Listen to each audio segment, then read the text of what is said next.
Di proses persalinan di tahap pertama, yaitu pembukaan mulut rahim akibat adanya kontraksi, yaitu pembukaan dari 1 sampai 10 cm yang dimana setiap pembukaan terjadi selama sekitar 2 jam.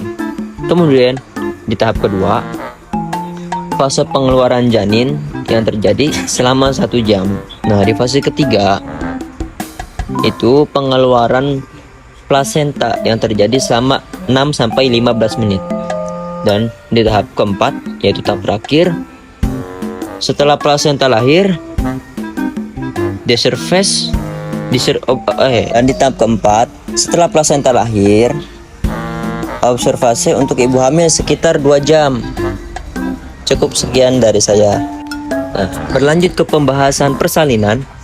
Persalinan mempunyai 4 tahap. Yang pertama, tahap serviks masih tertutup dan belum melebar. Kemudian di tahap kedua, serviks telah terbuka sepenuhnya dan melebar sehingga 1 cm. Kemudian di tahap ketiga, masuk di tahap ketiga, serviks melebar hingga 5 cm.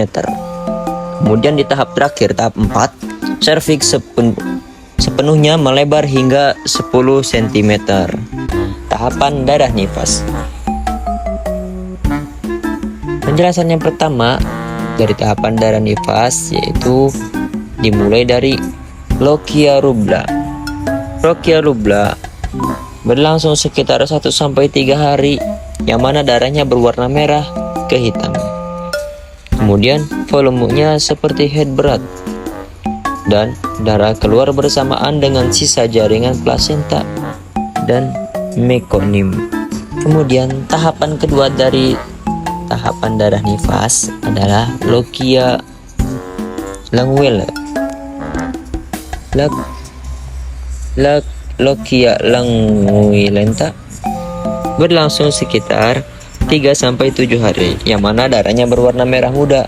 Kemudian volumenya itu mulai sedikit, artinya tidak berkurang. Tidak membesar seperti sebelumnya. Kemudian darahnya itu keluar bercampur dengan lendir dan masuk pada tahapan ketiga, yaitu lochia serosa, yang mana pada tahapan ini berlangsung sekitar 7 sampai 14 hari. Kemudian darah berwarna kuning kecoklatan, yang mana volume darah juga mulai sedikit. Darah yang keluar mengandung sisa hormon dan sel-sel darah putih. Lalu di tahapan terakhir dari tahapan darah nifas, yaitu ada lochia alba. Lochia alba berlangsung sekitar lebih dari 14 hari, dan darah yang keluar adalah berwarna putih bening, yang mana merupakan daripada tahap pemulihan. Dan cairannya mengandung selaput lendir, serviks, dan serabut jaringan mati. Kemudian dilanjut pada masa nifas, dimulai dari hari pertama. Darah nifas berwarna merah terang dan rahim mulai berkontraksi untuk mengeluarkan sisa-sisa jaringan. Masuk di hari kedua, volume darah masih signifikan nyeri atau terasa kram perut yang mungkin terasa akibat kontraksi rahim dari hari pertama. Kemudian di hari ketiga, darah mulai berkurang, tetapi warnanya masih merah. Jika menyusui, kontraksi rahim mungkin terasa lebih kuat. Kemudian di hari keempat, warna darah mulai berubah menjadi lebih gelap. Rasa sakit atau ketidaknyamanan mulai berkurang. Jadi berubahnya warna darah semakin gelap itu bukan menandakan semakin sakit, justru sebaliknya. Kemudian di hari kelima, volume darah semakin berkurang hingga berwarna kecoklatan, dan di hari kelima tubuh mulai beradaptasi dengan pemulihan. Masuk ke hari ke-6, darah bisa menjadi lebih ringan atau coklat muda. dan rasa sakit pun sudah mulai bertambah berkurang. Lalu di hari ke-7 warna darah cenderung menjadi lebih terang atau hampir tidak ada, dan tubuh sudah merasa lebih kuat karena sudah dimulainya pemulihan itu dari hari ke-5, ke-6, ke-7, ke-8 hingga 9. Jadi masuk dari 8, hidrasi dan nutrisi yang baik itu bisa mendukung pemulihan. Kemudian dengan aktivitas ringan dapat melakukan pemulihan. Dan di hari ke-9 volume darah sudah mulai sedikit dan tubuh sudah bisa kembali seperti normal. Jadi di hari pertama sampai hari ke-3 rahim mulai berkontraksi ke ukuran normal. Kemudian di hari ke-4, 5, dan 6 pengeluaran cairan merah terang yang terdiri dari darah, sisa plasenta, dan jaringan rahim. Dan di hari 7, 8, hingga 9 rahim makin mengecil dan fundus berada di bawah pusat pengeluaran berubah menjadi warna merah muda. Dan selanjutnya beralih ke pembahasan proses laktasi. Jadi proses laktasi melibatkan interaksi kompleks antara hormon saraf dan kelenjar susu.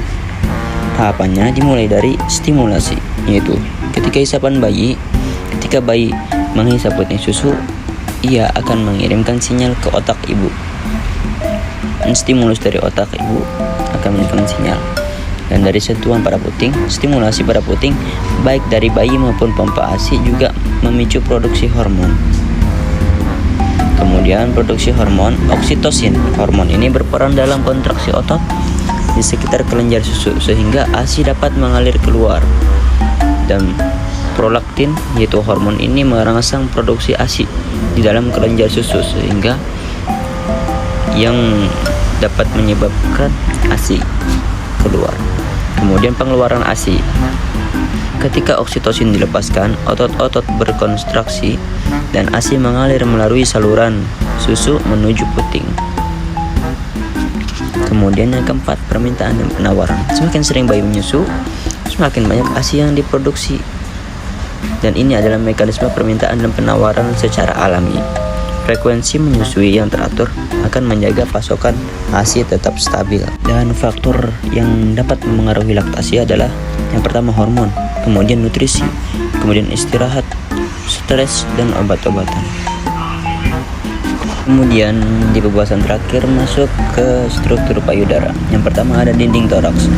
Dinding toraks adalah struktur tulang dan otot yang melindungi organ-organ dalam rongga dada termasuk jantung dan paru-paru. Dan dinding toraks berperan dalam pernapasan dan memberikan dukungan pada payudara wanita. Dan yang kedua ada otot dada. Otot dada adalah otot valis major. Otot ini melekat pada tulang selangka, tulang dada, dan tulang rusuk serta menyatu dengan otot deltoid pada bahu, yang mana fungsinya itu untuk memberikan bentuk pada dada dan berperan dalam gerakan lengan. Ada lobus. Lobus adalah kelenjar susu di dalam payudara yang terbagi menjadi beberapa lobus. Setiap lobus terdiri dari banyak lobulus yang menghasilkan susu. Puting susu yaitu bagian yang menonjol di ujung payudara, tempat untuk keluarnya ASI. Susu adalah saluran-saluran kecil yang menghubungkan lobulus dengan puting susu. Kemudian ada jaringan adiposa.